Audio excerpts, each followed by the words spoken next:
بالکل ہونٹ میں جا رہا ہے.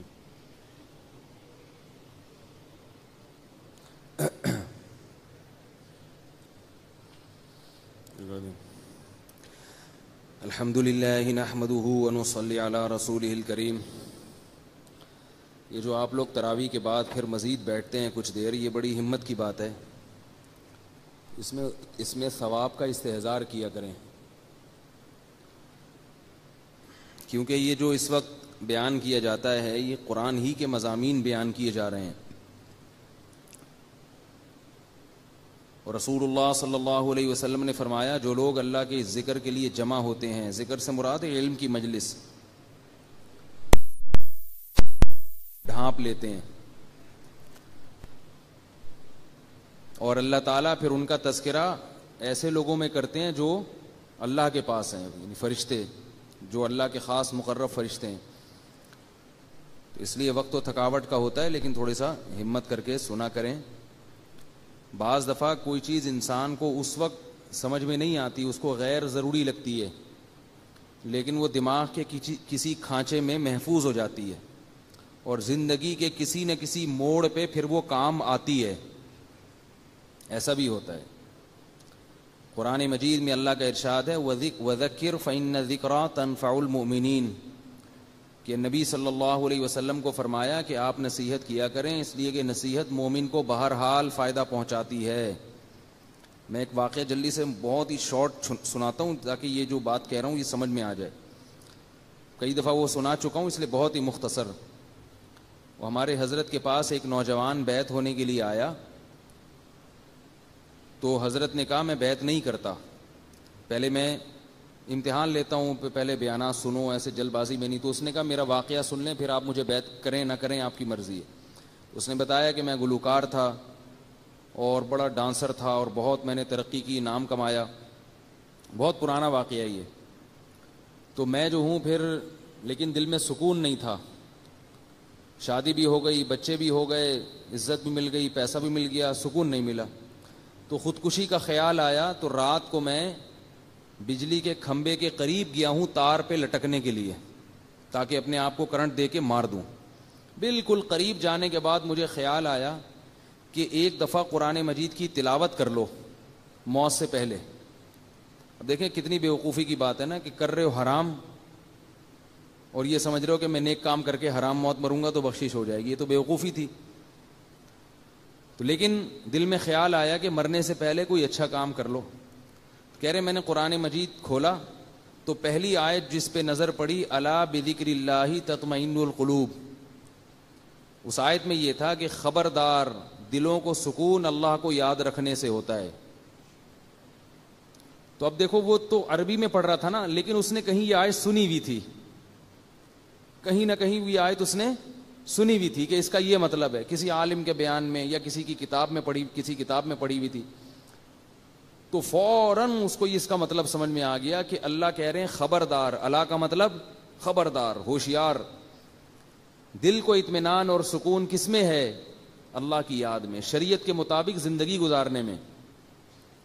کہہ رہے ہیں بس میں سمجھ گیا کہ اللہ نے مجھے تنبیہ کی. اب دیکھو وہ ایک بات جو کبھی بچپن میں اس نے سنی تھی، اس کے دماغ کے کسی گوشے میں بیٹھ گئی اور اسے خودکشی کے وقت یاد آئی ہے وہ آیت، بلکہ یاد بھی قرآن دیکھنے سے آئی ہے.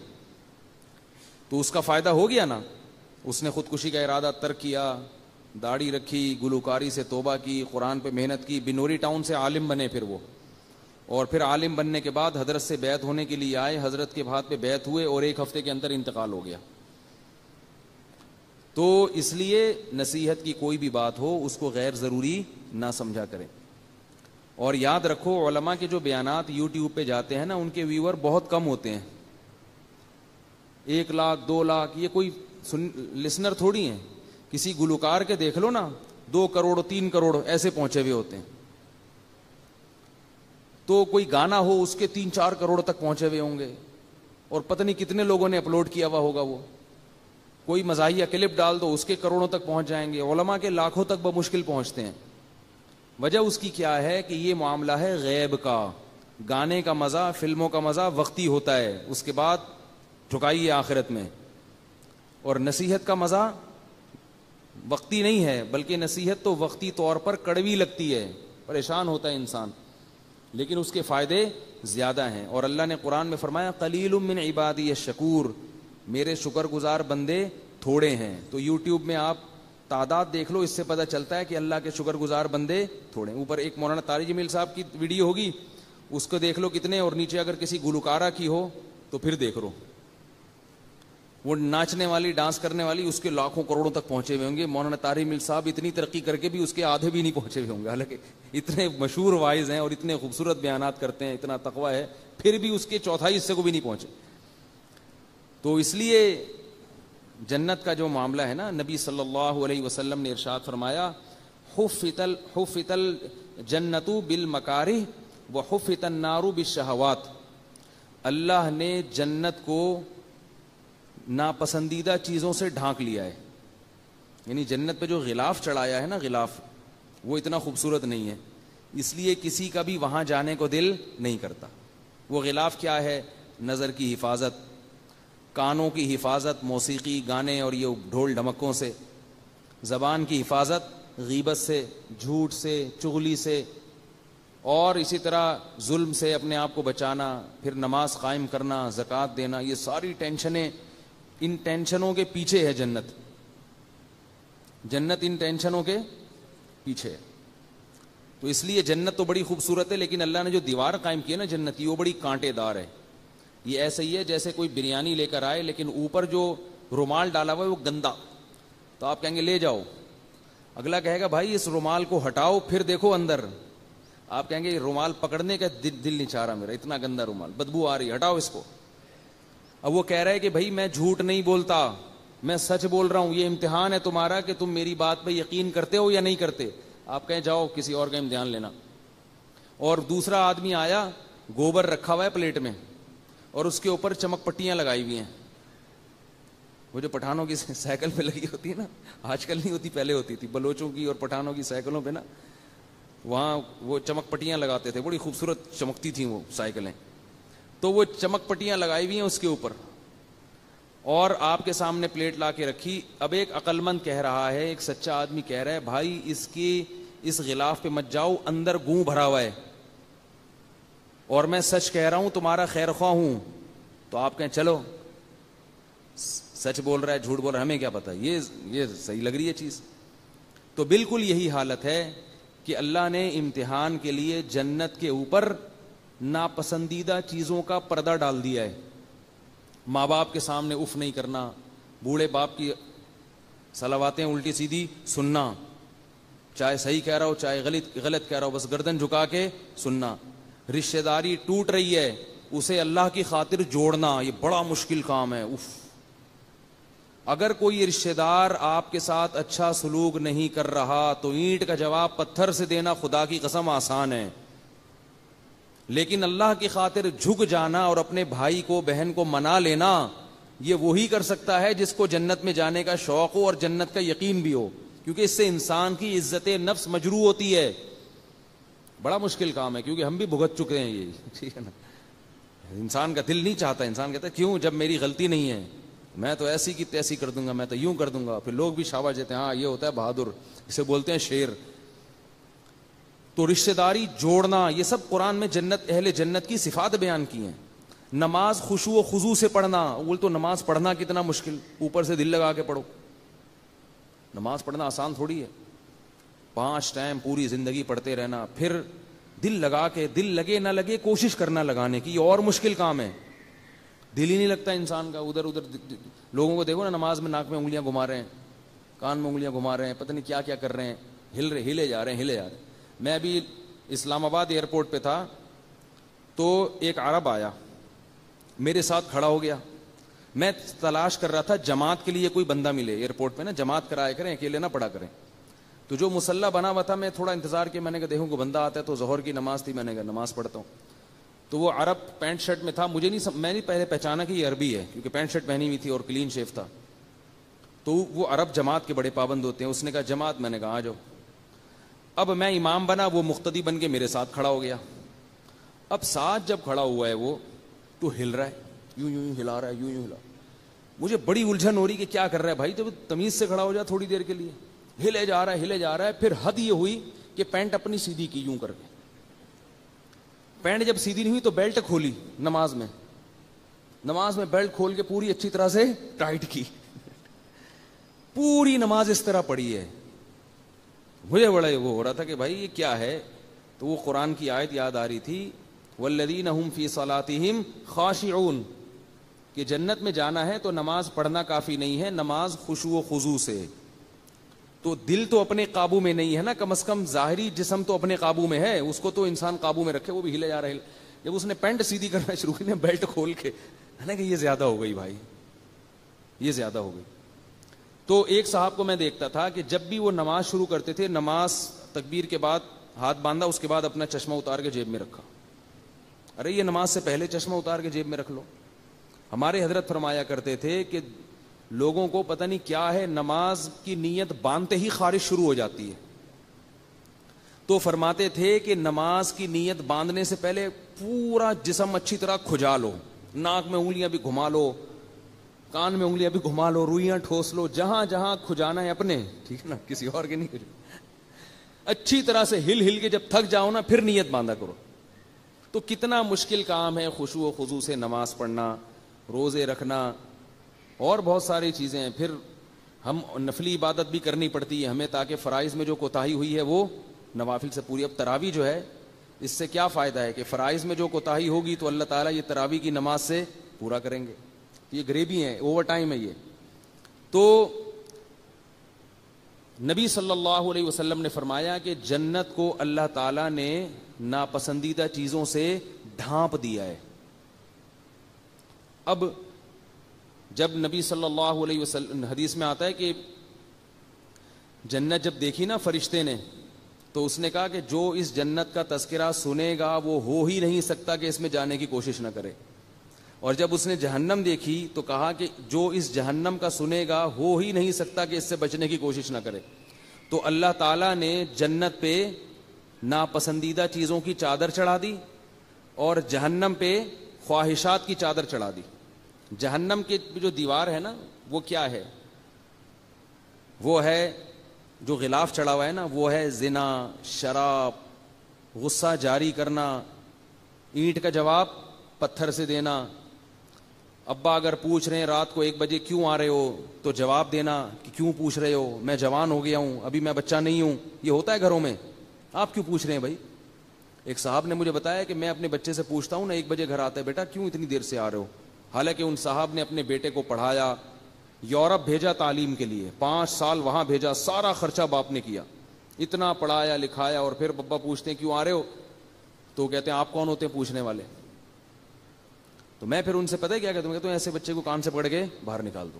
جب 2 دن روڈ پہ گزارے گا تو اس کا دماغ درست ہوگا. لیکن وہ کہتے ہیں کہ ماں رکاوٹ بن جاتی ہے, اکثر کیسز میں ایسا ہوتا ہے, ماں رکاوٹ بن جاتی ہے. تو میں نے کہا اماں کو بھی اس کے ساتھ بٹھا دو وہاں روڈ پہ, کیونکہ باپ جو ہے نا ایسی باتیں سن سن کے برین ہیمریج ہو جاتا ہے اس کو. بیٹا تو جہنم میں جا ہی رہا ہے, جب وہ روڈ پہ بیٹھے گا شاید اس میں عقل آ جائے, ورنہ جائے جہنم میں بھائی. شاید 3-4 دن جب روڈ پہ بیٹھے گا تو شاید اس میں عقل آ جائے کہ میرا تو کچھ بھی نہیں ہے, یہ مجھے عزت ملی, یہ پیسہ ملا, یہ تعلیم ملی, نام ملا, قوم ملی, یہ سب کہاں سے ملا ہے مجھے, یہ تو باپ سے ملا ہے. تو جنت جہنم میں جانے کے لیے زنا کرنا پڑے گا, بڑی مزیدار چیز ہے. جہنم میں جانے کے لیے جھوٹ بولنا پڑے گا, کتنا مزہ آتا ہے, پیسے مل جاتے ہیں جھوٹ بول کے. جہنم میں جانے کے لیے ابا اماں کا احترام نہیں کرنا پڑے گا. عورت کے لیے جہنم میں جانا بہت آسان. ایک کام بتاؤں, وہ کر لے تو بغیر حساب کتاب کے جہنم. خواتین اگر جہنم میں جانا چاہتی ہیں اپنی ڈائری میں نوٹ کر لیں, اتنا آسان کام بتا رہا ہوں, گارنٹی ہے جہنم کی. وہ ہے شوہر کا دل دکھائیں اور شوہر کی نافرمانی کریں, شوہر کو خوش نہ رکھیں. کیونکہ نبی صلی اللہ علیہ وسلم نے فرمایا جس عورت کا شوہر اس سے خوش نہیں ہے وہ عورت جنت میں نہیں جا سکتی. بہت آسان ہے, اس کی ایسی کی تیسی کر کے رکھو, ٹھیک ہے, خرچہ پورا لو اس سے. پرچی آئیں گی, 1 درجن انڈے لا دو, 1 کلو ٹماٹر لا دو. وہ خان سامہ جا رہا ہے ٹماٹر لینے کے لیے, انڈے لینے کے لیے, واپسی پہ دہی بھی لیتے آئیے گا. ابھی دہی لے کے آ رہا ہے, ایک میسج آ گیا, واپسی پہ 1 بڑی ڈبل روٹی بھی لیتے آئیے, پھر جا رہا ہے واپس, ٹھیک ہے نا. تو اس کا خون چوس کے رکھو, بیمار ہو جائے آپ بیمار ہو جائیں تو اس سے سارے پیسے لو علاج کے, اگر ٹھیک نہیں ہو رہی تو اسی پہ ڈال دو کہ یہ صحیح خرچہ نہیں کر رہے. میں نے کہا تھا آغا خان لے کے جاؤ, انہوں نے لیاقت نیشنل میں داخل کرا دیا. بچہ اگر بیمار ہو جائے تو اس کا خرچہ بھی کس سے لیا جاتا ہے ہیں بھائی؟ ابا سے لیا جاتا ہے. بچوں کی فیسیں ابا سے لی جائیں گی. سارے اس کا خون نچوڑ دو مگر مانو اپنی, منمانی کس کی ہوگی؟ تو بہت ہی شارٹ کٹ راستہ ہے جہنم میں جانے کا. اچھا خیر زیادہ نہ ہو جائے کہیں. تو نبی صلی اللہ علیہ وسلم نے فرمایا کہ اللہ تعالیٰ نے, اور مرد کے لیے جہنم میں جانے کا پتہ ہے سب سے شارٹ کٹ راستہ کیا ہے اس زمانے میں؟ مردوں کے لیے ہے بد نظری, بے حیائی سے نہیں بچتے. آج کل انٹرنیٹ پر بیہودہ چیزیں دیکھی جا رہی ہیں, جہاں کوئی چمکتا دھمکتا چہرہ نظر آئے گا ایک دفعہ لازمی دیکھتے ہیں اس کو کہ یار حسرت نہ رہ جائے کہیں, اور پھر صحت بھی خراب ہوتی ہے, گناہوں کی طرف طبیعت بھی مائل ہوتی ہے. تو یہ تو اللہ نے سب سے بڑی آزمائش مرد کے لیے عورت کو بنایا ہے. یہ قرآن میں ہے, زُيِّنَ لِلنَّاسِ حُبُّ الشَّهَوَاتِ مِنَ النِّسَاءِ, قرآن کے الفاظ ہیں کہ ہم نے لوگوں کے لیے یعنی مردوں کے لیے جو سب سے مزین چیز بنائی ہے وہ عورتوں کو بنایا ہے. سب سے مزین کا کیا مطلب ہے کہ چادر اللہ نے خوبصورت ڈالی ہوئی ہے, لیکن ہے کیا وہ؟ عذاب ہے, آگ ہے اگر حرام طریقے سے جاؤ گے. اب اس کا حل اللہ نے کیا بتایا؟ بھائی اتنی مزین چیز کو چھوڑے گا کیسے؟ تو اللہ نے فرمایا هل انبئکم بخیر من ذالکم, اس سے بھی زیادہ مزیدار چیز نہ بتاؤں؟ وہ ہے کہ اگر تم تقوی اختیار کرو گے تو جنت میں تمہیں حوریں ملیں گی, وازواج مطہرات, پاکیزہ بیویاں ملیں گی. تو یہاں مزے اڑا لو گے تو وہاں سے محروم. نہیں آ رہی نا بات سمجھ میں؟ اور وہاں اگر مزے چاہتے ہو تو یہاں نظر کو جھکاؤ. اور ایک اور طریقہ ہے وہ میں پھر ابھی بعد میں بتاؤں گا, آپ اکیلے میں مل لیں, ٹھیک ہے نا؟ ایک اور حل بھی اللہ نے بتایا قرآن میں, ایک اور حل بتایا, وہ ابھی سب کے سامنے بتانا مناسب نہیں. لوگ کہتے ہیں گھوم پھر کے نا ہر دفعہ ادھر ہی آ جاتے ہو. تو نکاح کر لو بھائی, حلال طریقے سے رکھو, نبیوں کی سنت ہے, اولاد ملے گی, حقوق ہوں گے. تو نظر کی حفاظت یہ بڑا اہم کام ہے, نظر کی حفاظت مرد کے لیے. عفیف اور پاک دامن لوگ آج کل چراغ لے کے بھی مشکل ہو رہا ہے تلاش کرنا, جو اپنی بیوی پر اکتفا کریں اور ان کی بیوی کو یہ اعتماد ہو کہ ہمارے شوہر کا ہمارے علاوہ کسی اور سے کوئی لنک نہیں ہے. بہت سے ہیں اچھے, لیکن آج کل یہ میرے پاس بہت ساری کالز آتی ہیں خواتین کی کہ میاں صاحب غلط چکروں میں پڑے ہوئے ہیں. تو بھائی اپنے آپ کو ان چکروں سے بچاؤ. ایک خاتون بیچاری بہت پریشان ہے, یو کے سے فون کرتی ہیں, زندگی رو رہی ہیں کہ میرے میاں کو لت پڑ گئی ہے لڑکیوں سے دوستوں کی, میرے بچے تباہ ہو رہے ہیں, برباد ہو رہے ہیں. اب میں ان بیچاری کو کیا کہتا, ان کو میں نے کہا صبر کرو, اس کو بڈھا ہونے دو, اپنے میاں کو کیا ہونے دو, بڈھا ہونے دو. ابھی جوانی کا جوش ہے نا, تھوڑے دن میں بڈھا ہوگا پھر دیکھو کیا ہوتا. اور ایسا آدمی بڈھا بھی جلدی ہوتا ہے.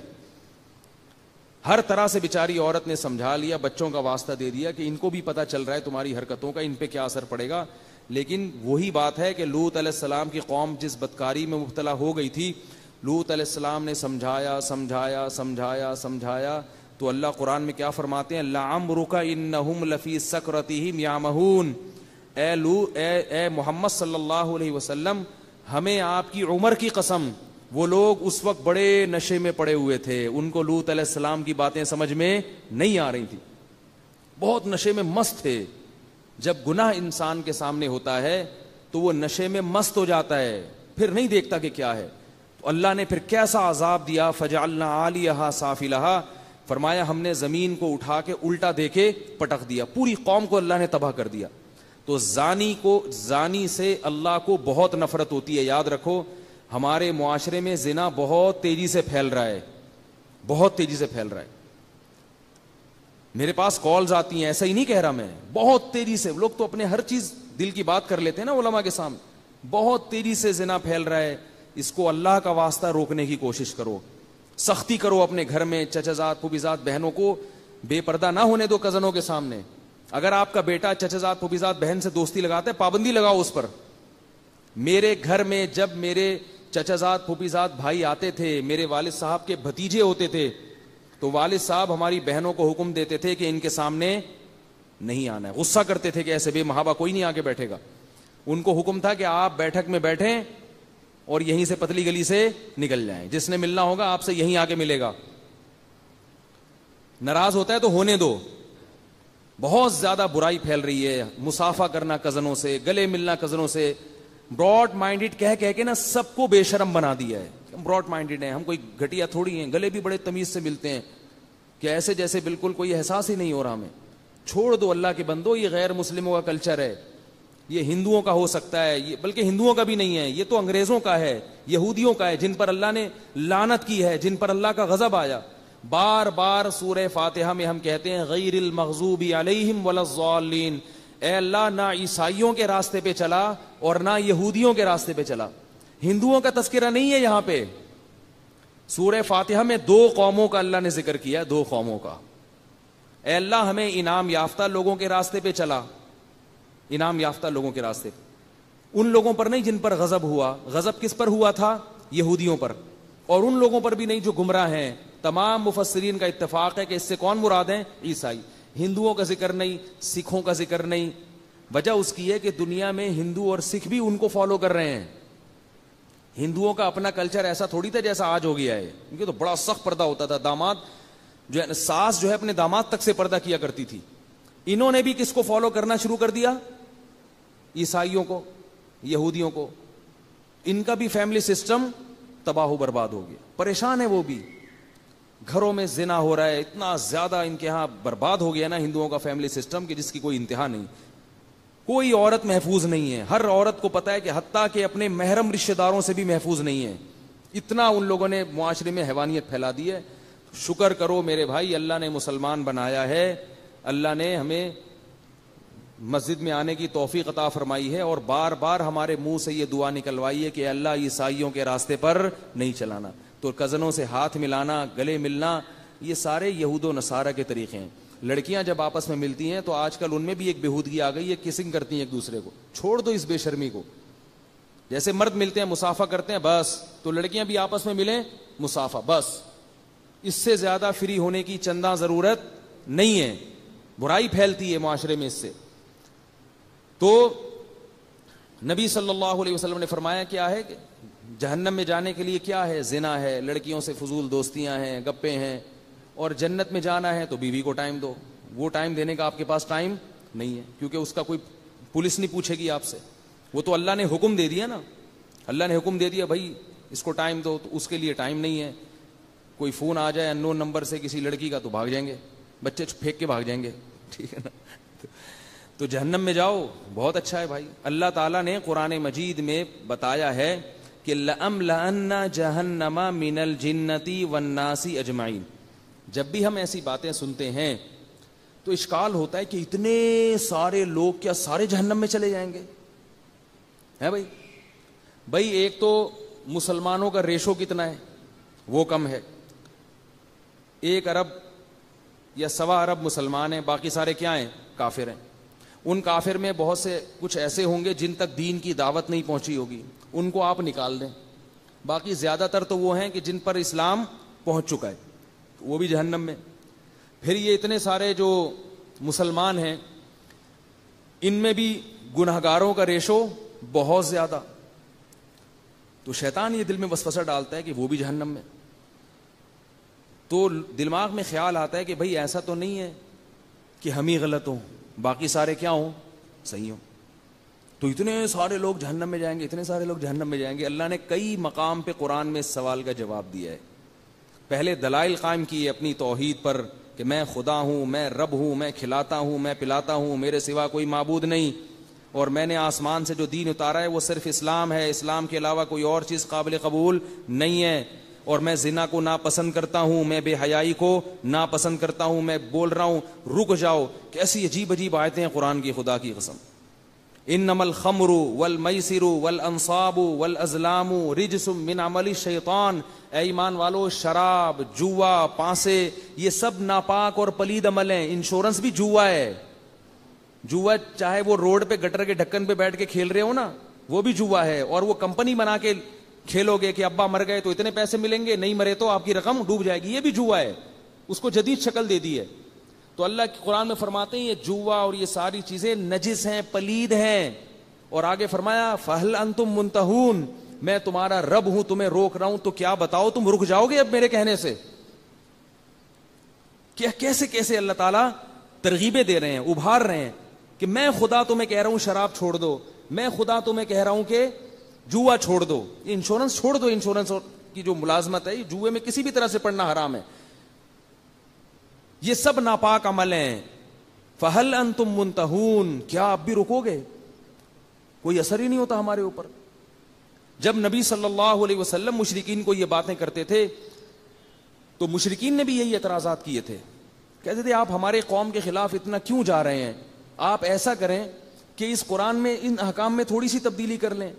آج ہم نے جو سورہ یونس پڑھی تو اللہ نے حکم دیا قل ما یکون لی ان ابدلہ من تلقاء نفسی فقد لبثت فیکم عمرا من قبلہ, دیکھو میں تمہارے درمیان 40 سال رہا ہوں, میں نے کبھی کوئی کلام اپنی زبان سے پیش نہیں کیا. 40 سال کے بعد اچانک ایک امی کی زبان سے ایسی آیتیں نکلنا شروع ہو گئیں جو دلوں کو ہلا رہی ہیں اور اس میں بڑے پیارے احکام دیے جا رہے ہیں, تو سمجھ لو کہ یہ میری طرف سے نہیں ہے, یہ اللہ کی طرف سے ہیں, اور اللہ اپنی طرف سے جو کچھ میری زبان پہ جاری کرے گا میں اس میں تبدیلی نہیں کر سکتا. اور یہ بھی بتایا اللہ نے کہ نبی کو کہ ان کو کہہ دو انی اخاف ان عصیت ربی عذاب یوم عظیم, مجھے تو خود ڈر ہے کہ اللہ جو احکام مجھے دے رہا ہے اگر اس میں مجھ سے نافرمانی ہوئی تو مجھے بھی بہت بڑے دن کے عذاب کا خطرہ ہے, میں بھی پکڑ میں آ جاؤں گا. سب کے لیے قانون بنا دیا اللہ نے, سب کے لیے. تو بھائی یا تو ایک طرف یہ دلائل ہیں ان کو دیکھو, اور اگر اکثریت کو دیکھنا ہے تو پھر اللہ نے دھمکی دی ہے لَأَمْلَأَنَّ جَهَنَّمَ مِنَ الْجِنَّةِ وَالنَّاسِ أَجْمَعِينَ, فرمایا یہ نہ سمجھو کہ جہنم میری چھوٹی ہے, میں نے قسم اٹھائی ہوئی ہے کہ میں جہنم کو جنات اور انسانوں سے بھر دوں گا. زبردستی نہیں اللہ کسی کو جہنم میں, ہم تو قسم اٹھاتے نا زبردستی, یہ تاکید کے لیے بتایا جا رہا ہے کہ ایسا ہوگا. اس خوش فہمی میں مبتلا نہ رہنا کہ جنت میں زیادہ لوگ جائیں گے اور جہنم میں کم, نا نا نا نا نا, جہنم میں زیادہ لوگ جائیں گے, بھر دوں گا میں, اس لیے کبھی اس خوش فہمی میں نہ رہنا. یہاں تک فرمایا یوم نقول لجہنم هل امتلأت وتقول هل من مزید, اس دن کو یاد کرو جب ہم جہنم سے کہیں گے کہ اے جہنم کیا تو بھر گئی ہے, اور جہنم کہے گی اے اللہ بتا اور بھی کوئی ہے تو ڈال دے میرے پیٹ میں, اور بھی ہے تو ڈال دے میرے پیٹ میں. وجہ اس کی یہ ہے کہ اللہ نے اپنے بندوں پر حجت کو تام کر دیا ہے. لا اکراہ فی الدین قد تبین الرشد من الغی, فرمایا دین میں زبردستی نہیں ہے, آپ غیر مسلم کو زبردستی مسلمان نہیں کر سکتے. آپ کسی ہندو کو سمجھا تو سکتے ہو کہ اس پتھر کے سامنے سر مت جھکاؤ, گن پوائنٹ پہ اس کو وہاں سے ہٹا نہیں سکتے, اسلام نے اجازت نہیں دی. لیکن آگے اللہ نے دھمکی دے دی ہے. اللہ نے فرمایا کہ میں جو کہہ رہا ہوں نا کہ زبردستی دین پہ نہیں لا سکتے, اس لیے نہیں کہ تمہیں کنفیوژن ہے کہ پتہ نہیں ہمارا دین صحیح بھی ہے یا نہیں ہے, نا نا نا نا نا, فرمایا اس لیے نہیں لا سکتے قد تبین الرشد من الغی, سیدھا راستہ اور غلط راستہ بالکل ایسے کلیئر ہے جیسے دودھ کا دودھ اور پانی کا پانی.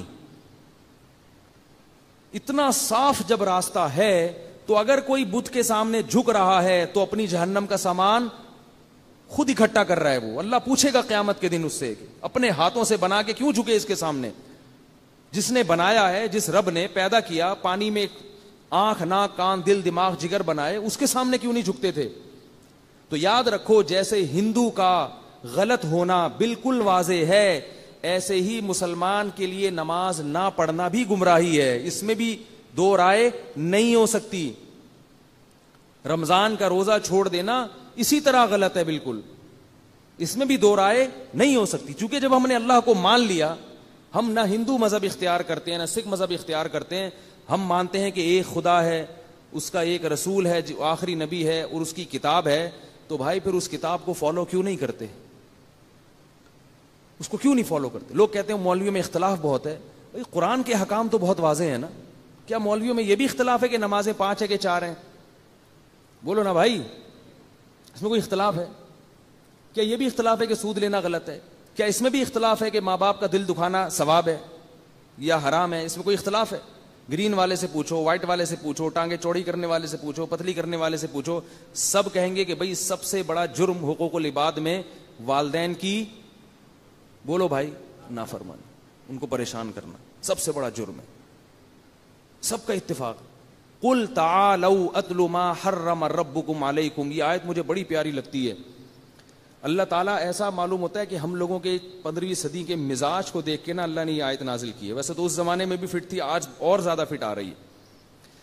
ایسے جیسے ہم اختلافات کے بکھیڑوں میں پڑ کے نا پریشان ہو جاتے ہیں, یار کیا ہے پتہ نہیں کیا کرنا ہے, ٹانگیں یوں کرنی ہے کہ یوں کرنی ہے, ٹھیک ہے نا, ادھر جاؤ وہ بولتے زور سے آمین, وہ رفع الیدین وغیرہ نہیں کرنا, رفع الیدین وہ کہہ رہے یہ کرنا ہے وغیرہ, پھنس جاتا ہے انسان. پگڑی کون سی پہننی بھی ہے کہ نہیں پہننی, ٹوپی پہننی ہے یا کرانی ہے کسی کو, تو اتنی پریشانی ہو جاتی ہے انسان. اتنے فرقے بن گئے ہیں. اہل حدیث کی بھی بڑی قسمیں وجود میں آ گئی, ٹوپیوں والے الگ, بغیر ٹوپیوں والے. ابھی تک تو یہ تھے نا حنفیوں میں دیوبندی بریلوی بنے ہوئے تھے, اہل حدیث میں کہا جاتا تھا نہیں, اہل حدیث میں بہت سارے بن گئے, ٹوپی والے, بغیر ٹوپی والے. پھر اہل حدیث میں بعض کہتے ہیں کہ عورتیں سمٹ کے نماز پڑھیں, اہل حدیث میں ایسے علماء ہیں, اور بعض کہتے ہیں نہیں مردوں کی طرح پڑھیں. پھر جو بغیر ٹوپی والے ہیں ان میں بھی بہت, نماز جنازہ کچھ زور سے پڑھتے ہیں, کچھ آہستہ پڑھتے ہیں, کچھ عجیب. تو پبلک اتنی پریشان ہوتی ہے کہ یار یہ دین کے مقتدا اور رہبر ہیں, کہاں لے کے جا رہے ہیں یار ہم. ٹھیک ہے آپ علماء کے پاس بیٹھ کے یہ مسئلے بھی حل کریں تاکہ حق تک پہنچیں, لیکن یہ اتنے بڑے ایشو نہیں ہیں. یہ مسئلہ آپ کا حل نہیں ہوا تو جہنم میں نہیں اللہ پھینکے گا آپ کو اس بنیاد. سیکھیں تاکہ گمراہی کی طرف نہ جائیں, لیکن یہ اتنا بڑا ایشو نہیں ہے. بڑے ایشو کیا ہیں؟ قرآن کہہ رہا ہے قل تعالوا, اے نبی ان سے کہہ دو تعالوا آؤ. کیسا پیارا اس انداز ہے, آؤ. نتلو ما حرم علیکم ربکم, میں تمہیں اللہ کی آیات پڑھ کے سناتا ہوں جس سے پتا چلے گا کہ تمہارے پیدا کرنے والے نے کن چیزوں کو تم پہ حرام کیا ہے. کیسا اندھیب انداز ہے. تعالوا آؤ, آؤ میں بتاتا ہوں. چھوڑو ادھر ادھر نہ جاؤ, ٹانگیں چوڑی, وہ پتلی, وہ زور سی, وہ چھوڑو ادھر ادھر ادھر, کہتے ہیں نا جیسے کوئی بندہ پھنسا ہوا ہو نا, وہ گرین والا ادھر کھینچ رہا ہو, دوسرا ادھر, اور کوئی مولوی صاحب دور کھڑے تماشا دیکھ رہے ہو, پریشان ہو, یار یہ بیچارہ کنفیوز ہو رہا ہے, تو کہتا نا یار ادھر, کہتا نا ادھر ادھر میں تجھے بتاتا ہوں, زیادہ چکر میں نہیں پڑ, تو بھائی یہ 2-4 کام کر لے. بالکل یہی انداز ہے اللہ کا. اے نبی ان سے کہہ دو تعالوا آؤ. تعالوا جو ہے نا یہ بڑے احترام سے جب کسی کو کہا جاتا ہے آئیے, تشریف لائیے. عربی میں ایک لفظ ہے ایتی, ایتی کا مطلب آ جا, ادھر پڑھا پڑھ اتھے آ, اور ہے تعالوا تشریف لائیے, آئیے, آؤ ہم تمہیں بتاتے ہیں کہ تمہارا رب کن چیزوں کو تم پر کیا کر رہا ہے, حرام کیا. اللہ تشرکو بہ شیئا, سب سے پہلے اللہ کے ساتھ کسی کو شریک مت کرنا. یا اللہ مدد چلے گا, یا رسول اللہ مدد قبول نہیں ہے, نہیں ہے, بس چھوڑ دو. اپنے مولوی لوگ جو تمہیں کہہ رہے ہیں نا یا رسول اللہ مدد ہونا چاہیے, ان کے فلانے مہاجر مکی نے لکھ دیا تو فلانے لکھ دیا, وہ ہمارے اکابر نے لکھا ہے. مشکل کشا اس معنی میں نہیں لکھا مشکل کشا کہ اللہ نے ان کو اختیارات دیے ہیں. مشکل کشا اس کو بھی کہہ دیا جاتا ہے بعض دفعہ کہ وہ آپ کی کوئی مشکل بیٹھ کے حل کر دے, اور اس لفظ کو پکڑ کے بیٹھ کے کہ حاجی امداد اللہ مہاجر نبی مکی نے بھی مشکل کشا لکھا ہے. وہ بھائی وہ اس معنی میں نہیں لکھا. اگر اس معنی میں لکھتے کافر ہو جاتے, اور ہم ان کو اپنے بزرگوں کی فہرست سے نکال دیتے. جو مشرک ہے وہ تھوڑی بزرگ ہوتا ہے. لیکن جو شریعت کی بات ہے, جو قرآن کہہ رہا ہے, وہ اس کو دیکھو کہ اللہ کے ساتھ کسی کو دعا میں شریک مت کرو. اس پہ تو 2 رائے ہیں نہیں. اس میں تو اللہ نے پیغمبروں کے والدین کو نہیں معاف کیا. بھائی ہم اور آپ کس کھیت کی مولی ہیں. تو صرف اور صرف اور صرف مدد کس سے مانگنی ہے. آپ بریلوی بن کے رہو, ہمیں کوئی اشکال نہیں. آپ کو میں بریلوی ہوں, کچھ نہیں ہوتا بریلوی کہنے سے. آپ کو میں دیوبندی ہوں, کچھ نہیں ہوتا. آپ کو میں اہل حدیث ہوں, کچھ نہیں ہوتا اس سے. اللہ جو کہہ رہے ہیں یہ 2-4 کام کرو جو میں بتا رہا ہوں. سب سے پہلے کیا ہے, میرے ساتھ کسی کو شریک نہیں کرنا. ناموں سے نہیں ہوگا. اللہ تعالیٰ قیامت میں یہ نہیں دیکھیں گے دیوبندی بریلوی اہل حدیث کیا ہے. اللہ کہیں گے جو احکام اور عقائد میں نے دیے تھے وہ ہیں یا نہیں. اگر اللہ نام دیکھ کے جنت میں داخل کریں تو صرف جماعت المسلمین والے جنت میں جائیں گے, کیونکہ انہوں نے باقاعدہ 1975 میں اپنا نام جماعت المسلمین گورنمنٹ سے رجسٹرڈ کروا دیا ہے. وہ تو کہیں گے اللہ ہمارے پاس تو سرٹیفکیٹ ہے پورا, ٹھیک ہے نا. کام کرو کام مسلمانوں والے, ٹھیک ہے نا, کام. تو پہلی بات کیا ہے, اللہ تشرکو بہ شیئا, اللہ کے ساتھ کسی کو ذرہ برابر بھی شریک نہیں کرنا. بس اختیارات صرف کس کے ہیں, اللہ کے. یا ایھا الناس انتم الفقراء الی اللہ, اے لوگوں میں نبی بھی داخل ہیں یا نہیں ہے, سب داخل ہیں اس میں. انتم الفقراء الی اللہ, تم سب کے سب اللہ کے در کے فقیر و محتاج ہو. کچھ نہیں کر سکتے اللہ کے ارادے کے بغیر. انبیاء بھی اس میں داخل ہے. انبیاء تو اور زیادہ تواضع کے ساتھ دنیا میں زندگی گزارتے ہیں. قرآن میں کتنی جگہ اللہ نے اپنے نبی صلی اللہ علیہ وسلم کو بھی تنبیہ کی ہے کہ اگر آپ بھی سیدھے راستے سے ہٹے تو آپ کو اللہ کے عذاب سے کوئی نہیں بچا سکتا. حالانکہ نبی کبھی بھی سیدھے راستے سے نہیں ہٹتے, یہ بتانے کے لیے کہ یہ بھی میرے احکام کے مکلف ہیں, تم بھی میرے احکام کے مکلف ہو, یہ بھی ہے, یہ بھی میرے بندے ہیں. تبھی ہم جب کلمہ پڑھتے ہیں اشہد ان لا الہ الا اللہ وحدہ لا شریک لہ واشہد ان محمدا عبدہ ورسولہ. دیکھو کیسا عجیب کلمہ ہے. عبد کا لفظ پہلے ڈال دیا, رسول کا لفظ بعد میں. بندے ہیں, غلام ہیں اللہ کے, اس کے بعد ہیں رسول. یہ ہمارے کلمے میں یہ لفظ اس لیے ڈال دیا تاکہ ہمارے اندر وہ شرک نہ پھیلے جو عیسائیوں میں پھیل گیا تھا. اور آگے فرمایا ولا تشرکوا بہ شیئا وبالوالدین احسانا. اور دوسرا حکم کیا دیا, والدین کے ساتھ اچھا سلوک. احسان پتہ ہے کسے کہتے ہیں؟ خدمت کو نہیں کہتے. احسان کا مطلب ہے کہ جتنا ان کا حق بنتا ہے اس سے زیادہ کیا جائے. احسان کہتے ہیں کسی بھی چیز کو بہت ہی اچھے طریقے سے کرنا. جیسے حدیث میں آتا ہے نا, نماز میں احسان کیا ہے کہ ایسے عبادت کرو جیسے استحضار ہو کہ اللہ تمہیں دیکھ رہا ہے. تو ہر چیز کو بہت عمدہ طریقے سے کرنا. اور فرمایا ولا تقتلوا اولادکم من املاق. اپنی اولاد کو قتل مت کرو غربت کے خوف سے. نحن نرزقکم وایاہم. رزق تمہیں ہم دیتے ہیں اور ان کو بھی ہم دیں گے. آج اولاد کو قتل تو نہیں کیا جاتا, لیکن پریگننسی میں حمل ضائع کرا دیا جاتا ہے. اور یہی ہوتا ہے کہ اس کی فیسیں کون بھرے گا, اس کے علاج کے خرچے کون اٹھائے گا. 2 بچوں کو پالنا مشکل ہو رہا ہے, تیسرا آئے گا, اس کی فیسیں کون دے گا. اللہ نے کیا کہا کہ اس کو رزق کون دے گا؟ میں دوں گا. یہ بہت بڑا جرم ہے, یاد رکھو. حمل روکنا اس نیت سے کہ میں خرچے کیسے پورے کروں گا. یہ اللہ پہ الزام ہے کہ اللہ کو آپ تانا دے رہے ہیں کہ اللہ میرے خرچے پورے نہیں ہوئے تھے, میں تو بھوکا مر گیا, ایک اور نسل دنیا میں آ رہی ہے. دیکھو ایک سیٹ ہو, بہت بڑا سیٹ, اور وہ کہہ رہا ہے جب بھی ضرورت ہو نا میرے پاس آنا. بلکہ باپ کی مثال دیتا ہوں, باپ اپنے بیٹے کو کھلا رہا ہے پلا رہا ہے, جب بھی کوئی ضرورت ہوتی ہے اس کی ضرورت پوری کر دیتا ہے. اب بیٹے کو کوئی چیز خریدنی تھی جو بڑی اس کی محبوب چیز تھی, اور وہ نہ خریدتا تو بہت نقصان ہوتا. تو بیٹے نے اس لیے نہیں خریدی کہ پتہ نہیں ابا مجھے پیسے دیں یا نہیں دیں. باپ کو جب پتہ چلے گا اس کو غضب آئے گا کہ نہیں آئے گا؟ کہے گا یار ساری زندگی میں نے آج تک کبھی نہ کی ہے, اور تجھے اب کیسے خیال آ گیا یار؟ اس کا مطلب تو مجھے کنجوس سمجھتا ہے, یا تو یہ سمجھتا ہے کہ میرے خزانوں میں کمی ہے. یہ تو نے سوچ کیسے لیا میرے بارے میں؟ تو اللہ اس معاملے میں بہت غیرت مند ہے. رزق کے معاملے میں اللہ نے ہمیں بہت کھلایا ہے بھائی, سارے خرچے پورے کیے اللہ نے ہمارے. جوان کر دیا, پیدا ہوئے تو ماں کی چھاتیوں میں دودھ پیدا کر دیا اللہ نے. اللہ کہہ رہے یہ تم عقل کے اندھے ہو, تم پیدا ہوتے ہو ماں کی چھاتیوں میں دودھ کہاں سے آتا ہے یہ؟ اس کا مطلب ہے مجھے پتا ہے کہ بچے کی کیا کیا ضرورتیں ہیں. اب آگے تم نسل روک رہے ہو کہ میں فیسیں کہاں سے بھروں گا. یہ یہودیوں کی سوچ ہے جن پر اللہ نے لعنت بھیجی ہے. وہ یہ کہتے تھے کہ اللہ کے ہاتھ بندے ہوئے ہیں, اللہ بہت تھوڑے تھوڑے کھلاتا ہے. یہودی کہتے تھے. اللہ کو ایسا غصہ آیا, قرآن میں اللہ نے فرمایا غلت ایدیہم, ان کم بختوں کے ہاتھ بند ہو گئے ہیں. وَلُعِنُوا بِمَا قَالُوا, اور جو انہوں نے کہا ہے نا اس کی وجہ سے ان پر لعنت ہے اللہ کی.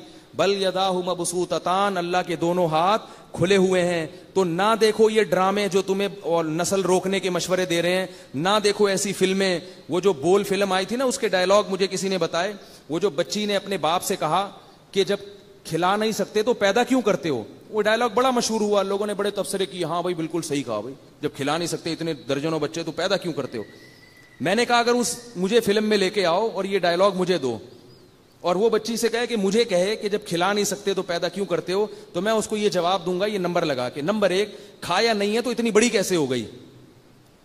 یہ جو ہے نا میڈیا آپ کی آنکھوں پہ پردہ ڈالتا ہے, خدا کی قسم, یہ سب یہودیوں سے پیسے لے کے ہمارے کلچر کو تباہ کر رہے ہیں. بیٹی کو باپ کا کیسا بدتمیز بنا رہے ہیں آپ دیکھو. سب سے بڑا احسان کہ جو والدین آپ کی پیدائش کا ذریعہ بنے, اسی احسان کی ناشکری کی جا رہی ہے. والدین کو تو پاؤں دھو کے پینے چاہیے کہ ان کی وجہ سے ہم دنیا میں آئے ہیں, ہم ان کے جسم کا ٹکڑا ہیں. تبھی ماں باپ کی ساری خصوصیات اولاد میں ٹرانسفر ہوتی ہیں کہ میں جو کچھ ہوں اپنے والدین کی پہچان ہوں. میں جب بیان کرتا ہوں لوگ مجھے کہتے ہیں جنہوں نے میرے والد صاحب کو دیکھا کہ حضرت بالکل آپ کے والد صاحب کا لک آتا ہے آپ میں, وہی جذبات ہیں, وہی آواز ہے. تو یہ کیا ہے, یہ کہاں سے ملا ہے سب کچھ؟ باپ سے ٹرانسفر ہوا ہے نا. اسی باپ کو آپ تانا دینا شروع کر دو, یا پیدا کیوں کیا تم نے. کتنا بڑا جرم ہے یہ، کتنا بڑا جرم ہے. اور یہ فلموں میں سینما گھروں میں دکھایا جا رہا ہے اور لوگ ہنس ہنس کے دیکھ رہے ہیں اور پھر کہتے ہیں ہماری اولاد نافرمان ہے. تمہاری اولاد تو نافرمان ہوگی نا, وہ تو اس باپ کو مانے گی جو تمہیں سونے کے نوالا کھلاتا رہے بس ہر وقت. ذرا سا اس نے ہاتھ کھینچا تو تانے سننے کو ملیں گے تمہیں. تو میں اگر ہوتا اس کو کہتا کہ اگر تو نے کھایا نہیں ہے تو اتنی بڑی, بولو بھائی کیسے ہو گئی, کیسے ہو گئی اتنی بڑی. نمبر 2, تو نے ضرورت سے زیادہ کھایا ہے. اگر ضرورت کا کھایا ہوتا تو ایسی باتیں نہ کرتی. ایسی باتیں غریبوں کی زبان پہ نہیں آتی. یہ فضول باتیں اور یہ اللہ کی نافرمانی کی باتیں ان کی زبان پہ آتی ہیں جنہوں نے ضرورت سے بہت زیادہ کھا لیا ہوتا ہے, پیٹ بھرے ہوئے ہوتے ہیں, پھر الٹی پھینکتے ہیں. ایسی بہت زیادہ کھاتا ہے نا انسان, پھر ناشکرا ہوتا ہے. قرآن میں اللہ نے کہا نا اگر اللہ لوگوں کو رزق بہت زیادہ دینا شروع کر دے سب اللہ کے نافرمان بن جائیں گے. اور تیسری بات میں اس سے یہ کہتا کہ ٹھیک ہے بیٹا غلطی ہو گئی, ہم نے آپ کو پیدا کر لیا, غلطی ہو گئی تو اس غلطی کی تلافی بھی ہو سکتی ہے. اگر آپ کا خیال ہے کہ آپ دنیا میں آنا آپ کا غلط تھا تو یہ بندوق اٹھا کر کے ختم کر دو اپنے آپ کو.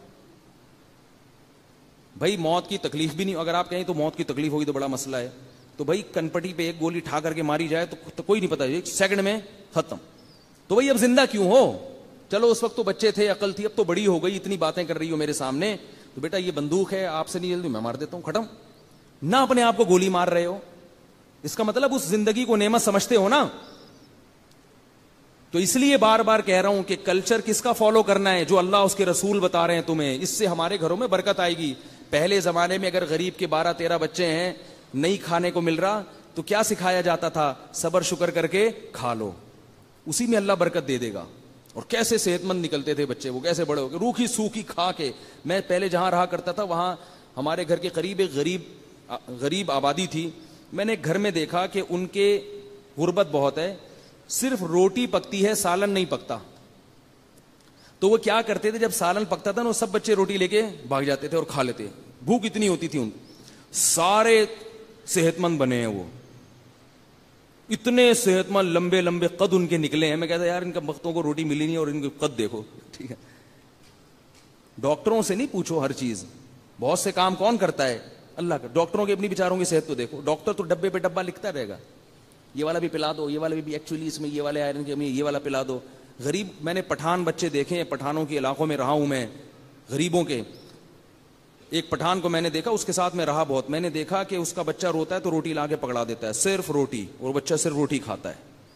اتنا طاقتور, اتنا. گندم کی روٹی کو ہلکا مت سمجھو, یہ میرا بیان ہے. گندم کی روٹی, جو ماہر ڈاکٹر ہے نا, چائلڈ اسپیشلسٹ, وہ بھی یہی کہتے ہیں کہ 3-4 سال کے بچے کے جسم میں ایک روٹی بھی 24 گھنٹے میں پہنچ گئی نا, بس اب رزق کی فکر کرنے کی ضرورت نہیں ہے. گندم میں سب کچھ رکھا ہے اللہ نے, اتنا مشکل نہیں بنایا جینے کو اللہ نے. تو اب اگر آپ نسل روکو گے اس لیے کہ خرچے کہاں سے پورے کروں گا, تو یہ کس پر الزام ہے؟ اللہ پر. اس لیے خرچوں کی نیت سے. ہاں اگر کوئی عورت صحت خراب ہو گئی, بیمار ہو گئی, وہ ایک الگ بات ہے.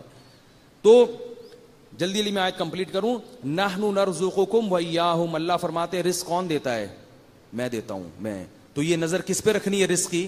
اللہ پہ. اگر آپ اللہ پہ نظر نہیں رکھتے تو بھی آپ کبیرہ گناہ کے مرتکب ہو, چاہے ٹانگیں چوڑی کر کے نماز پڑھو یا ٹانگیں پتلی کر کے, ہری پگڑی پہنو یا سفید پگڑی پہنو, کچھ بھی کر لو, جنت میں نہیں جا سکتے. اور فرمایا ولا تقتلوا اولادکم من املاق نحن نرزقکم وایاکم, اور آگے فرمایا ولا تقربوا الفواحش ما ظہر منها وما بطن, بے حیائی کے کاموں کے قریب مت جاؤ, چاہے چھپے ہوئے ہوں یا علانیہ ہوں. نہ سب کے سامنے بے حیائی کرو, زنا کر کے لوگوں کو بتا رہے ہیں شو مارنے کے لیے, اور نہ چھپ کے یہ کام کرو. دونوں طرح سے اللہ کو کھلے عام تو اور زیادہ گناہی. اور آگے فرمایا ولا تقتلوا النفس التي حرم اللہ, کسی انسانی جان کو قتل مت کرو. آج دیکھو نا موبائل سنیچنگ, ذرا ذرا سی بات پہ ایک 10-10 ہزار کے موبائل کے پیچھے انسان کی جان لے لیتے ہیں. وہ قتل کوئی بات ہی نہیں ہے. 10-10 20-20 ہزار میں گھروں سے جنازے نکال دیتے ہیں, جوان بیویوں کو بیوہ کر دیتے ہیں, بچوں کو یتیم کر دیتے ہیں. اللہ نے فرمایا کہ یہ کام بولو بھائی مت کرو. اور آگے فرمایا ولا تقربوا مال الیتیم, یتیم کے مال کے قریب مت جاؤ. اگر باپ کا انتقال ہو گیا اور چھوٹا بھائی موجود ہے تو اس کے مال کو ہاتھ مت لگاؤ. بڑا بھائی سارا کاروبار ہڑپ کر جاتا ہے, چھوٹی بہنیں ہیں, چھوٹے بھائی ہیں, ان کو وراثت نہیں دی جاتی. اور اسی طرح دوسرے مقام پہ اللہ نے عورت کا مال کھانے سے بھی منع کیا کہ جو بہن کی وراثت ہے اس کو دو, اس کو ہاتھ مت لگاؤ. یہ بھی احکام ہے. اس کے علاوہ اور بھی چند احکام ہیں, میں سب بتاؤں گا تو وقت بہت زیادہ لمبا ہو جائے گا. قرآن میں بکھرے ہوئے ہیں یہ احکام, یہ آتے رہیں گے تو انشاءاللہ بتاتا رہوں گا. اس میں کسی کا کوئی اختلاف بولو بھائی نہیں, اور اگر کوئی اختلاف کرتا ہے تو وہ بھی جہنمی ہے. ان میں کیا اختلاف ہوگا بھائی؟ تو کیا خیال ہے بھائی؟ اور سب سے زیادہ اللہ نے نماز نماز نماز نماز بار بار نماز کا حکم دیا, تو نماز قائم کر لو بھائی. شروع ہی کوئی اتنا مشکل نہیں ہے. آپ کہیں گے نا ابھی تو میں کہہ رہا تھا بہت مشکل ہے نماز پڑھنا, اب کہہ رہا ہوں بہت مشکل نہیں ہے. شروع کرنا, عادت ڈالنا مشکل ہے. جب ایک دفعہ عادت پڑ جائے گی نا نماز کی, 40 دن ہمت کر کے تکبیر اولیٰ کے ساتھ نماز پڑھو, عادت پڑ جائے گی انشاءاللہ. جس کو نماز کی عادت پڑ جاتی ہے اس کو اگر کوئی 1 ارب روپے بھی دینا کہ آج فجر کی نماز چھوڑ دو, 1 ارب روپے دوں گا میں نے دیکھا ہے نمازیوں کو وہ نہیں چھوڑتے. وہ تو پڑھنی ہے بھائی, آنکھ نہ کھلے اس لیے چھوڑ گئی ایک الگ بات ہے. تو یہ مشکل کام اللہ نے ان کے لیے کیا بنا دیا؟ آسان. جتنی بھی لالچ دو گے نماز نہیں چھوڑوں گا بھائی, نہیں چھوڑتے نماز, چاہے جہاز ہو, چاہے سفر ہو, چاہے ٹرین میں ہو, چاہے بس میں ہو. تو عادت ڈالنا مشکل ہے. ایک دفعہ جب آ گئے نا روٹین میں پھر نہیں چھوٹتی, پھر نہیں چھوٹتی الحمدللہ. تو عادت ڈال لو اس کی. رمضان کا روزہ ہے, زکوٰۃ ہے, وہ نکالو. تو یہ چند احکام ہیں میرے بھائی موٹے موٹے جنہیں ہم نے کیا کرنا ہے. اور عورت کے لیے شوہر کو خوش رکھنا, اور دوسرا پردہ کرنا. یہ جو بے حیائی پھیل رہی ہے نا, جس کے روکنے سے اللہ نے مردوں کو حکم دیا, یہ بے حیائی پھیلانے والا کون ہے؟ بولو نا بھائی, آپ کی آواز نہیں جا رہی, میری آواز جا رہی ہے اوپر خواتین. یہ بے حیائی پھیلانے والا کون ہے؟ اگر خواتین پردے میں نکلیں گی تو بار بار نظر کی حفاظت پر مرد مجبور ہوگا. کتنی بڑی آزمائش ہے, کتنی بڑی آزمائش. جب نکلو تو کوئی آ رہی ہوگی بن سے سنورتے ہوئے, پھر جو ہے نا وہ بد نظری کا دل کرتا ہے لوگوں کا. بتاتے ہیں ہمیں کہ حضرت بہت مصیبت ہے, جھکا 4 دفعہ توبہ کر چکے ہیں, 5ویں دفعہ نہیں ہو رہا ہم سے, ایسے کہتے ہیں لوگ. تو یہ وبال کس پر آ رہا ہے؟ عورت پر آ رہا ہے نا. تو کیوں لوگوں کو اپنی طرف متوجہ کر رہی ہے؟ پھول کو اللہ تعالیٰ نے کانٹوں کے گرد رکھا ہے. اگر وہ بالکل ایسے ہی ہو جائے نا تو اس کی قدر و قیمت ختم ہو جائے گی. تو عورت کی ویلیو گر گئی ہے. پہلے زمانے میں کیا ہو, ابھی ایک چھوٹا سا بس واقعہ بتا کے میں ختم کرتا ہوں. ہمارے ایک استاذ تھے, وہ اپنے گاؤں کا واقعہ بتا رہے تھے کہ ان کے گاؤں میں پردہ بہت تھا, اور بڑا پرانا واقعہ جب لوگ لمبے لمبے سفر نہیں کرتے تھے. تو کہہ رہے ہیں کہ ہمارے ساتھ ایک پٹھان تھا, وہ کہیں سفر کر کے گیا, تو جس علاقے میں گیا وہ بھی پردے والا علاقہ.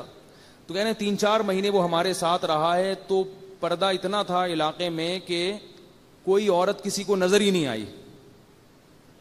تو کہہ رہے ہیں جب وہ واپس آیا نا اپنے گھر کی طرف, تو گاڑی ایسے بھگا رہا تھا ٹھیک ہے نا, اپنی بیوی کو دیکھنے کے لیے, کہ کوئی عورت نظر نہیں آئی اس کو.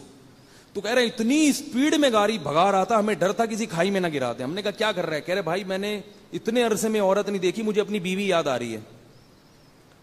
تو یہ کیا ہے؟ یہ جو عورتیں بے حیائی پھیلا رہی ہیں, اس سے مردوں کے دلوں میں اپنی بیویوں کی محبت, بولو نا بھائی, ختم ہو رہی ہے. حضرت حکیم اختر صاحب رحمہ اللہ تعالی ایک ملفوظ کہا کرتے تھے کہ اگر مرد بازار میں نکلے اور اسے کوئی عورت نظر نہ آئے, اور اسی طرح آفس میں بھی نظر نہ آئے, اور ادھر بھی نظر نہ آئے, تو ان کے الفاظ ہیں, میں یہ الفاظ نہیں نقل کر سکتا, لیکن ان کے بڑے بزرگ ہیں, وہ فرماتے ہیں پھر لے دے کے تمہارے پاس ہی آئے گا. وہ عورتوں سے کہتے تھے, تمہارا میاں پھر لے دے کے وہاں سے آ گیا, کم وقت کچھ نظر ہی نہیں آ رہا ہے, تو پھر وہ اپنی والی ٹھیک ہے, اسی سے محبت کرو. ایک طرف خواتین کہتی ہیں ہمیں جاب کی اجازت ہو, ہمیں یہ کیا پردہ وردہ. بھائی اس کی وجہ سے آپ کی اس بہن کا نقصان ہو رہا ہے جو کسی کے نکاح میں آ گئی ہے, اور جب آپ کی شادی ہوگی تو پھر اس نقصان سے یہ نقصان آپ کو بھی بھگتنا پڑے گا, کہ پھر آپ جیسی اور بھی جو ہے نا وہ چمک چھلیاں وہ بیٹھی ہوئی ہوں گی آفس میں, پھر آپ کو اپنے شوہر سے یہ پریشانی ہوگی. یہ کیا مصیبت ہے, یہ کیا مصیبت. ایک خاتون نے ڈاکٹر سے شادی کی, ایک میرے پاس خاتون کا فون آیا, میرے میاں یہ ادھر ادھر لڑ گئے. میں نے کہا ہاں, جب آپ کے لیے رشتہ آیا ہوگا نا کسی تبلیغ والے کا, داڑھی والے کا, کسی دیندار کا, تو وہ تو آپ نے مسترد کر دیا ہوگا کہ یہ تو یعنی چارپائی سے رسی سے باندھ کے رکھے گا گھر میں, بیڑیاں ڈال کے رکھے گا. تو آپ کو چاہیے تھی آزادی. ایسا نہیں ہوتا, دیندار لوگ اتنا قید کر کے رکھے, مشہور کیا ہوا ہے. تو وہ بھی اتنا ہی کرے گا نا, بھائی برقع پہنا دے گا, کہ چلو جہاں گھومنے پھرنے جانا ہے برقعے میں جاؤ, یہی کرے گا نا, اور کیا کرے گا. نہیں یہ نہیں چاہیے ہمیں. تو میں نے کہا کہ آپ نے پھر ان کے رشتوں کو مسترد کر دیا ہوگا, آپ کو براڈ مائنڈڈ چاہیے ہوگا. کہی ہاں مجھے تو یہ چاہیے تھا. میں نے کہا مل گیا نا براڈ مائنڈڈ. براڈ مائنڈیڈ یہ تھوڑی ہوتا کہ صرف اپنی بیوی کو دیکھے. وہ کہتے کوئی بات نہیں یار, کیا ہو گیا. وہ ایک لطیفہ بچپن میں سنا تھا, ڈیفینس والے بھی یہاں بیٹھے ہیں ابھی معذرت کے ساتھ, سارے ایک جیسے نہیں ہوتے. وہ ایک آدمی نے ڈیفینس میں کسی خاتون کو چھیڑ دیا. سارے ڈیفینس والے ایسے نہیں, بڑے بڑے غیرت مند لوگ ڈیفینس میں پڑے ہوئے ہیں, لیکن لطیفہ ہے, اس کو لطیفہ ہی سمجھیں, حقیقت نہ سمجھے. تو ڈیفینس میں ایک آدمی نے کسی خاتون کو چھیڑ دیا. اب چھیڑ کے گھڑا آیا نا, تو وہ جس خاتون کو چھیڑا تھا اس کا شوہر اس کے گھڑا ہے, تو نے میری بیوی کو چھیڑا ہے. تو اس نے کہا یار اگر تمہیں اتنی تکلیف ہو رہی ہے بیوی کو چھیڑنے سے, تو ڈیفینس میں کیوں رہتے ہو. ٹھیک ہے نا, لائک گھٹیا آدمی, گھٹیا نیچ, غریبوں کے علاقے سے رہتے ڈیفینس میں ہو مگر باتیں کیسی کرتے ہو, گھٹیا نیچ. یہ کیا ہوتا ہے یار اگر چھیڑ دیا ہم نے, تو ڈیفینس میں رہتے ہو, براڈ مائنڈیڈ بنو یار. وہی گھٹیا سوچ, لگتا ہے کہ کسی جو ہے نا جھگی سے نکل کے ابھی نیا نیا پیسہ آیا تمہارے پاس, کہہ رہے کوئی مسئلہ نہیں, اگر ہم نے تمہاری بیوی کو چھیڑ دیا تو ہماری بیوی کو چھیڑ دو, اس میں کیا ہوتا ہے یار. تو یہ اتنا براڈ مائنڈیڈ, میں اس خاتون سے کہا کہ آپ اتنا براڈ مائنڈیڈ جب بنی ہوں گی تو پھر آپ کے میاں صاحب اب براڈ مائنڈیڈ ہیں, وہ مذہب کی پابندیوں کو قبول نہیں کرتے. وہ کہتے کیا ہو گیا اگر میں پڑوسن کو چھیڑ لیا تو, بیگم اتنا کیوں غصہ آ رہا ہے, اور اب یہ درد سر ساری زندگی کے لیے لگ گیا, اللہ یہ کہ اللہ کسی کو ہدایت ہے. تو اللہ نے جو عورت کو پردے کا حکم دیا ہے وہ عورت کے فائدے کے لیے دیا ہے, اور مرد کو نقصان پہنچانے کے لیے دیا ہے, تاکہ مردوں کو آزادی نہ ملے. دیکھو ہم جب گوشت لیتے ہیں نا کسائی سے خریدتے ہیں, چیلیں اوپر گھوم رہی ہوتی ہیں, تو اس گوشت کو شاپر میں پیک کرتے ہیں حفاظت کے لیے نا, تاکہ چیلوں کی ہوس کی نگاہیں ان پہ نہ پڑیں. تو اللہ نے بھی کہا ہے کہ جیسے گوشت مرغوب ترین چیز ہے, چیلیں کھیرے ککڑیاں پہ نہیں آتی. آپ سبزی 1 کلو ٹماٹر لے کے جا رہے ہیں, کوئی چیل لے آ کے حفظہ نہیں کہا, آپ نے ذرا تازہ تازہ گوشت خریدا, وہ چیلیں بھی آئیں گی, کوے بھی آئیں گے, بلیاں بھی آئیں گی. میرے تو کئی دفعہ بلیاں گوشت کھا چکی ہیں, تھوڑا سا ادھر بلی آگے کھا جاتی ہے. ایک دفعہ تو میں بکرے کا گوشت لے کر آیا, میں نے لٹکایا, ایک بلی نے بچے دیے ہوئے تھے. میں گلشن اقبال میں رہتا تھا, تو میں اس دیکھتا تھا یار اس نے ہمارے گھر میں بچے دیے ہوئے, اور میرے پاس تو ٹائم نہیں تھا, نہ میرے گھر والوں کے پاس ٹائم تھا اس کی دیکھ بھال کا. تو یہ کھاتی کہاں سے ہے, سارا دن تو ادھر پڑی رہتی ہے بچوں کی دیکھ بھالی میں, بچوں کی حفاظت میں, کھاتی کہاں سے. اچھا عید آنے والی تھی, تو میں نے اپنے رشتے داروں کی دعوت کی تھی, اگلے دن عید تھی. تو میں گلشن اقبال میں قصائی کی دکان پہ بکرے کا گوشت لے کر آیا 3-4 کلو, رشتے داروں کو بلانا تھا میں نے, صاف ستھرا گوشت. بائک پہ لے کے گیا میں, گوشت لا کے میں نے بائک پہ لٹکایا اور بھول گیا, گھر میں ویسے ہی آ گیا. بیٹھ کے گپ شپ کرنے لگا, تو گھر والوں نے تھوڑی بات کہا آپ کہاں, اب تو گوشت نہیں لائے. میں نے کہا ارے وہ تو میں بھول ہی گیا, بائک پہ لٹکا ہوا ہے. جب میں گیا ہوں تو بلی بیٹھ کے خلال کر رہی تھی. ہوتا نا تسلی سے کھا پی کے فل لو کے, اب آخر میں بیٹھ کے تسلی سے کیا ہو رہا ہے, خلال چل رہا ہے, ریشے ویشے دکھا لوں. میں نے کہا یہ اللہ نے میرے ساتھ واقعہ کروایا ہے یہ بتانے کے لیے کہ میرے ذہن میں یہ آیا کہ اس کو رزق کہاں سے ملتا ہے. یہ تو بچے دیے ہوئے ہیں اس نے, یہ تو نہیں بھاگ سکتی نا. بار بار بلی دیکھو نا کیسے اپنے بچوں کو بلوں سے بچاتی ہے. اس کے پاس اب اتنا ٹائم نہیں ہے, جبکہ اس کو خوراک زیادہ چاہیے پہلے سے. ٹائم کمانے کا کم ہے اور ضرورت کئی گنا بڑھ چکی ہے, لیکن میں نے آج تک کسی بلی کو بھوکا مرتے ہوئے نہیں دیکھا. ابھی ہمارے گھر میں ایک بلی نے بچے دیے ہوئے ہیں, وہ پتہ ہے کیا کرتی ہے, بچے بڑے ہو گئے نا تو باہر سے گھوم پھر کے ان کے لیے بھی گوشت لے کر آتی ہے. کل تو میں نے یہ منظر دیکھا, میری آنکھوں سے آنسو نکل گئے. میں نے کہا اللہ کیسے تو جانور کے دل میں تو نے رحم ڈالے, اتنا بڑا گوشت کا ٹکڑا کہیں سے اٹھا کے لائی اور بچوں کے سامنے رکھ دیا لا کے. اس بھائی جب اللہ ان کو دے سکتا ہے تو ہمیں نہیں دے سکتا رزق, کیوں اتنا پریشان ہوتے ہو. تو وہ کیا تھا, کیا بات کر رہا تھا یار, کہاں سے کہاں بات نکل جاتی ہے, جلدی سے بتائیں, ختم, بہت ٹائم ہو گیا ہے. بھائی وہ میں یہ کہہ رہا تھا کہ دیکھو چیلیں جو ہیں وہ کھیرے ککڑی ٹماٹر پہ نہیں آتی, وہ کس پہ آتی ہیں, گوشت پہ.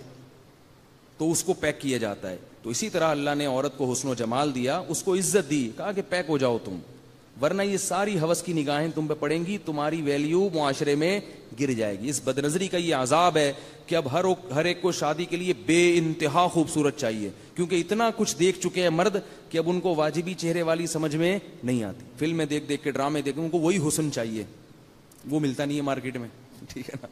تو وہ ڈالڈا کھا کے وہ حسن تھوڑی پیدا ہوتا ہے. تو وہ پھر خواتین ڈسٹمپر کے پورے ڈبے کر کے اپنی بچیوں کو بٹھاتی ہیں. رشتہ جب دیکھنے آتے ہیں نا لڑکے والے, پورے ڈسٹمپر کے ڈبے خالی کیے ہوئے ہوتے ہیں, بھائی کوئی پسند کر لے. اس کو پسند ہی نہیں آ رہا, کیونکہ اس نے فلمیں دیکھی ہیں, اس نے اداکاروں, اس نے اپنے آفس میں دیکھی ہے. تو یہ سب چل رہا ہے حساب کتاب. تو اللہ نے جو ہمیں کہا میرے بھائی وہ کر لو, اللہ نے پھر آخرت میں کیا رکھی ہمارے لیے, جنت رکھی ہے. تو تھوڑا مشکل ہے, لیکن ایک دفعہ عادت ڈالنی پڑے گی پھر پاکیزہ زندگی مل جائے گی, پھر اسی زندگی میں مزہ آنا شروع ہو جائے گا, پھر گناہوں کی زندگی سے نفرت. ہمارے حضرت فرماتے تھے کہ مجھے جب کسی عورت پہ نظر پڑتی ہے تو نظر جھکانی نہیں پڑتی, خود بخود نظر جھکتی ہے میری, خود بخود, اچھا ہی نہیں لگتا دیکھنا, خود بخود جھکتی ہے. تو یہ عادت پڑ جاتی ہے انسان کو. اللہ تعالی ہم سب کو سمجھنے کی, عمل کی توفیق عطا فرمائے. یہ کسی نے سوال پوچھا ہے, اصل وسیلہ کیا ہے؟ مارکیٹ میں جو وسیلے چل رہے ہیں, پھر بتائیں گے, یہ لمبا سوال ہے.